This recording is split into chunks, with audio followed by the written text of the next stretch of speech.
ओम श्री साईराम मु श्री कृष्णचंद्र शतपथी। प्रिय दर्शक बंधु मो चैनल को आपण मान स्वागत जनाऊँगी। प्रिय दर्शक बंधु आज जानिबा साप्ताहिक राशिफल जून 16 रु 23 जून 2025। यही सप्ताह गुरु आदित्य राजयोग गठन होगा द्वारा यही राशि गुड़िक हे धनवान और भाग्यवान। यही सप्ताह सूर्य मिथुन राशि प्रवेश करने सहित अनेक राजयोग सृष्टि होउची जहा किछि राशि गुड़िक हे धनवान और भाग्यवान। मेष राशि व्यक्ति मानक सप्ताह आपण मध्यम फलप्रद हेब। प्रेम जीवन खुशी रहिबो। व्यवसाय वाणिज्य लाभवान हेबो। व्यय अपेक्षा आय अधिक हेबो। चाकरी क्षेत्र में भल फल हेबो और प्रमोशन सहित स्थानांतरित योग रही। आपण परिवार सहित निज स्वास्थ्य प्रति जत्न नियंतु। छात्र छात्री माने मध्य भल फलाफल पाइबे। यात्रा शुभ हेबो। वृष राशि व्यक्ति मानक सप्ताह आपण सामान्यतम फलप्रद रहिबो। प्रेम संपर्क सुदृढ़ हेबो। व्यवसाय वाणिज्य मध्यम धरण रहिबो। आयर परिमाण स्थिर रहिबो। चाकरी क्षेत्र स्थिर रहिबो। आपणक शरीर स्थिर रहिबो। देखि चाहि खर्च करंतु नचेत खर्चर परिमाण वृद्धि घटिबो। मिथुन राशि व्यक्ति मानक सप्ताह आपण मध्यम फलप्रद हेबो। विवाहित लोक माने घरे जीवन में खुशी रहिबे और प्रेम जनित समस्या सफल मिलिबो। व्यवसाय वाणिज्य लाभवान हेबे। चाकरी क्षेत्र उच्चस्थ व्यक्तियों ठार प्रशंसा पाइबे। आयर परिमाण वृद्धि हेबो। आपणकर स्वास्थ्य प्रति जत्न नियंतु। छात्र छात्री माने विद्या क्षेत्र उन्नति करिवे।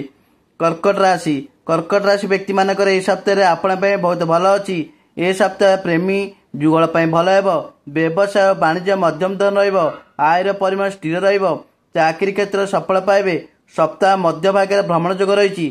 शरीर आपण भल रहिबो। ए सप्ताह आपण देखि चाहि खर्च करंतु।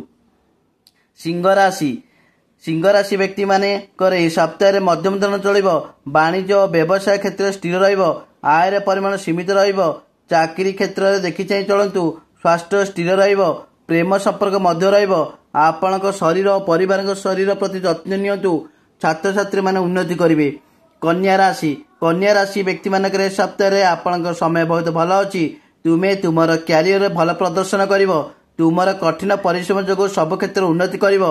आपण परिवार और जीवन साथी सहित भल संपर्क रहिबो। व्यवसाय और नूतन वाणिज्य लाभवान हेबे। आयर परिमाण वृद्धि घटिबो। आपणकर पुरातन रोगर मुक्ति मिलिबो। छात्र छात्री माने उच्च प्रशंसित हेबे। तुला राशि व्यक्ति मानक सप्ताह तुमे तुमर कार्य सफलता पाइबो। आपण निज क्यारियर सफल हेबे। व्यवसाय वाणिज्य क्षेत्र सफल हेबे। मन रखतु कौन से गुरुत्वपूर्ण कार्यटू शीघ्र निष्पत्ति नियंतु नहीं। पारिवारिक क्षेत्र मन अशांति देखा। आपण स्वास्थ्य प्रति जत्न नियंतु। छात्र छात्री मैंने सफल हेबे और प्रेम संपर्क मध्य रहिबो। बिच्छा राशि व्यक्ति मानक सप्ताह तुम तुम क्यारियर किसी चैलेंज सामना करने पड़ पारे किंतु तुम कठिन परिश्रम जो आपण सफल हेबे। व्यवसाय और वाणिज्य क्षेत्र मध्यम रहिबो। आयर परिमाण स्थिर रहिबो। आपण स्वास्थ्य स्थिर रहिबो। छात्र छात्री माने सफलता हेबे। धनुराशि व्यक्ति मानक सप्ताह आपणकर मध्यम धरण रहिबो। व्यवसाय वाणिज्य उन्नति करिवे। आयर परिमाण सामान्य वृद्धि हेबो। चाकरी क्षेत्र मध्यम धरण रहिबो। प्रेम संपर्क मध्य रहिबो। शरीर स्वास्थ्य प्रति जत्न नियंतु। देखि चाहि खर्च करंतु। मकर राशि व्यक्ति मानक सप्ताह भल फलप्रद रही। प्रेम जीवन बिताउथिबा लोकंक पय सप्ताह बहुत भल। व्यवसाय वाणिज्य लाभवान हेबे। आयर परिमाण वृद्धि रहिबो। चाकरी क्षेत्र प्रमोशन सहित स्थानांतर योग रही। आपणकर देखा जाउता पुरातन रोग मुक्ति मिलिबो। छात्र छात्री माने विद्या क्षेत्र सफल हेबे। कुंभ राशि व्यक्ति मानक सप्ताह बहुत भल समय। प्रेम जीवन बिताउଥିବା लोकंक पय सप्ताह भल हेबो। व्यवसाय वाणिज्य क्षेत्र विपुल लाभ पाइबे। नूतन वाणिज्य करिवे और लाभवान हेबे। चाकरी क्षेत्र उच्च पदस्थ व्यक्तिगत प्रशंसा पाइबे। प्रमोशन योग हेबो।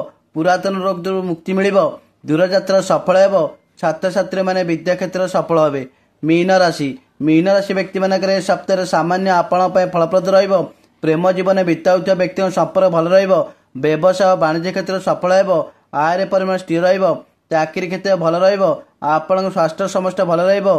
छात्र छात्री माने विद्या क्षेत्र सफल हेबे। जय जगन्नाथ।